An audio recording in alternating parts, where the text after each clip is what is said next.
Hey, Sailor. Alright, so today we're doing a redraw. What you see on screen here is the first thing I drew at the start of COVID, and we're gonna see a whole year's of progress so far. Now, this is a little bit special. I think the best way to celebrate 1 year of progress, the 1 year anniversary, 2 months late because it's now May and scheduling's a bitch, but anyway, 1 year of progress. I think it's high time that we finally introduce ourselves. So, what exactly is CPR? CPR stands for Complicated Pirate Reasons, which is a reference to the Homebrew Dungeons & Dragons campaign that me and some of my friends play every Tuesday and Thursday night. It's not like a podcast or anything, so it's nothing that you can really find online. It's just something that has definitely gotten us through the hectic college semesters over the years. And these are the characters that I keep drawing on this channel for the most part, except for the zodiac signs. Those are completely original. Every other character that I've drawn has been from a campaign, one or another, that we have played together. And Aurora, the Queen of the Fae, is who I am drawing today. She is from the first D&D campaign that I ever played in, way back almost 2 years ago, called The Faceless. The Faceless was a homebrew campaign about corrupt kingdoms and slave trade and fighting for everyone's rights all at the same time, and anarchy a little bit, and a real Robin Hood archetype in the form of morally good, for the most part, pirates. And this character was one of the OG original 4 players that started out this campaign a long time ago. Aurora Borealis was a long-lost Fae princess. She was from the Spring and Summer Courts. In this world, the Spring and Summer Courts were one kingdom, and the Fall and Winter Courts were another kingdom, and they have always been at war. When Aurora, through all of her hundreds of years, was training to be this grand warrior of the sun, this overarching, powerful magic user, and honestly terrifying person in her own right, she ended up finding faith in a new religion. And with that faith, she received a lot of controversy and decided to go out on her own for a while. So when she left the Fae Wild, the chaotic magic between planes struck her and wiped her memory clean. When that happened, she no longer remembered who she was or where she was from, and everything about her was lost, except for her retained faith. And this new faith she brought to what is the mortal world in our campaign, known as Eon. Eon is an island continent that Aurora took by storm with her new religion, spreading it far and wide of faith, love, and acceptance for one and all. When another character was charged by her aunt to come and find her and bring her home several years later, he went and found a woman with amnesia and such a sunshine, absolutely radiant personality, and just the best heart anyone has ever seen. This was the Aurora that we found. My character is a changeling, a thief, a renegade, and someone with a very dark past, as well as my friend Cliff. His character was also somebody from a very, very dark past. Spoiler alert, that's the pirate. But Aurora changed all of that whenever we started campaigning together, whenever we joined up together when we were accidentally sucked through a tunnel into the Fae Wild. In the chaos and the magic and everything, in a completely alien world, her memories started to come back, and her good graces, her kindness, and faith kept us together and kept our heads and kept us from killing one another, which is very helpful in a survival situation. My character took to calling her Sunshine very appropriately.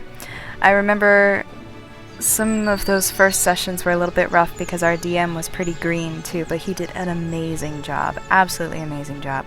While we were traveling 5 days from where we landed in the Fae Wild to the Summer Court Kingdom, there was a lot of turmoil, but Aurora always managed to put a smile on her face. There was one point when we were role-playing and just spitballing and not really having any guidance other than we are walking in that direction for a while and killing time. Aurora found out that Haj, the pirate, had horrible scurvy, and anybody who's seen my giant group speed paint, The Faceless, remembers the voice clip from my friend Caroline who played Aurora. She was kind enough to help me out with that project, even though she's miles and miles away. I miss you, sunshine, I love you. Anyway, sorry, sidetrack. Aurora found out that the pirate had scurvy, go figure, I know. And her solution was to force feed him fruit from the Fae Wild. Now, the Fae Wild's really different than the regular world, so all of the fruits and vegetables and plant life was very, very visibly different. Weird colors, weird... like, things were alive that shouldn't have been alive, and things could talk that shouldn't have been able to talk. And she found these oranges, but they weren't oranges. They were bright blue. And we took to calling them blanches, and she would not rest until the pirate ate them and started to cure his scurvy before his teeth started falling out. And eventually he finally caved, and it became sort of an inside joke for the rest of the campaign that took over a year to finish. It was still an inside joke to the very end of him eating apples or oranges as a nod to this character who didn't get to stick around very long. This campaign is one that me and my friends are working on putting a book together for. We're working on translating what we remember into a series of fantasy novels, and it looks to be about 4 books long from what we can guess and what we have drafted now. Aurora was only a prominent character until the end of book 2. Unfortunately, she was only able to participate in the campaign for a short amount of time due to life issues, and she's graduated now. She's in grad school. We're all very, very proud of her, and we're very thankful for the time that we did have with her. And those 2 books worth of content for Aurora are going to be very, very well spent, because she is just a blessed, beloved character, and we all love her to death. Without her, we probably all would have killed each other in the first couple of sessions and had to restart. Another cute moment that I cannot get over is one time we were all held up in the castle's infirmary in the Fae Wild, and Aurora there was this child that came sneaking up in there, and he seemed very poorly and malnourished, probably one of the lower class children from the palace. Still not sure how he really got into the palace, but I will always remember Aurora taking a bowl full of fruit from my character, and she let her very begrudgingly, and taking a strawberry in her teeny tiny little fairy hands, because she was very, very small, flying up to the pirate's shoulder as he was so sarcastically saying, "You should not be afraid of us," and having his gun there, and, you know, his pirate hat and his coat and his beard, and looking very grizzled and menacing, or so we thought. And there's just this fairy princess on his shoulder holding out a strawberry like a tooth fairy.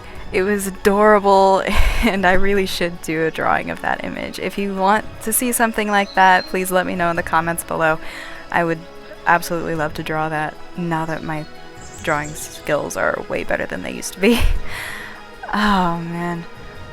Another ironic thing about Aurora's sheer charisma is that she could get anybody to love and to trust her, in-game or outside of game, because Aurora is basically just the fantasized version of my friend Caroline. That sounds very weird, but Aurora is Caroline. If you ever meet her, she is absolutely sunshine incarnate, and this was just her with wings, basically. So something that will always blow my mind is the fact that her character, the Queen of the Fae, this absolute golden image of what morality should be, and my character, a grizzled, beaten, scarred, very much morally gray, chaotic, neutral rogue. Got along like bread and butter. They were thicker than thieves, pun completely intended. And on paper that shouldn't get along very well, but there was something about her sheer positivity that brought out the best in everyone, even the hardcore role players and those who were very true to character. Even the BBEG admitted that he did not want to harm her because she was so good and pure, and we had a morally gray, or somewhat morally gray BBEG, so maybe a pure evil one wouldn't have done that, but it was very touching in the moment. She always saw the best in everybody. And later on, she was, well, she became the queen that you see at the end of this video. And that's what I really wanted to do with this piece, was to do Aurora justice in the way that we didn't really get to see in our campaign, because it ended before we got a true prolonged epilogue where we could really explore where these characters went to. That's because Caroline had to move away before the campaign was done, and we never got to finish that part of her story. But I love to imagine that Aurora and her love interest, the Prince of the Frost and the Frost Prince, the ruler of the Winter and Fall courts, and her got married. They were so sweet together in game. It was Prince Charming and Queen Aurora. It was right out of a fairy tale. Absolutely just...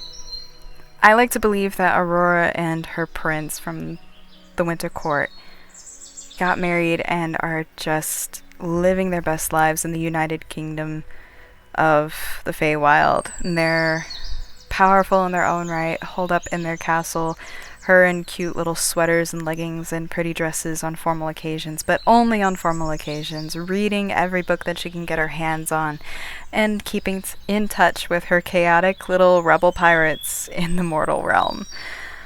And this is the kind of ruler that I always wanted to see her as just and kind, but also as powerful and not to be trifled with, because when she was angry, she could definitely let you know that you messed up. Her favorite thing to do was spiritual weapon, and her spiritual weapon from this teeny tiny little fairy princess was like a 10-foot glowing golden great sword. Try saying that 5 times fast. 10 feet long. She fought a 12-foot tall demon with it in like session 10. It was amazing. A lot of people have a preconceived notion that clerics are supposed to be like the healers of the group, the protectors, and while yes, they can be very, very good at that, and their class is built around a lot of healing spells and recovery magic, Aurora didn't let that stop her. She was very much a powerhouse if she wanted to be. She earned the title Warrior of the Sun for a reason, and that 10-foot great sword was definitely a figurehead of that. There were several occasions whenever she put down the cure wounds and picked up the stab bitch, which was interesting in and out of character because of the juxtaposition between violence and a very sweet person, but for the most part she was quick to forgive and even faster to banish evil. And I think if you're going to play a cleric, that is the only accurate way to do it. If you want to argue with that, feel free. I am more than happy to hear your opinion on it, but I've never personally played a cleric. I just know what she's done, and I'm a little bit biased to think that's the best. Now we're getting towards the end of the video, so I'm going to let you watch the rest of the lighting process, which I use multiply layers for, and color dodge. If you have any questions about the drawing process, please feel free to let me know. I'd be more than happy to answer them, or even make a tutorial and walk you through the steps that I undertake. A lot of it is just the airbrush and watercolor brush for different lightings and the color dodge layers. For the shadows, I like to use linear burn. However, it's a little bit easier to blend, and it also creates a richer color for shadows. And stay tuned for the end. We have some very fun announcements for the rest of the channel and what's going to be coming up soon, so be sure to stick to the end and hear all of that, what's going to come next. And I hope you enjoyed the video.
Alright, well I think that wraps it up for this video. Let me know in the comments below what you thought.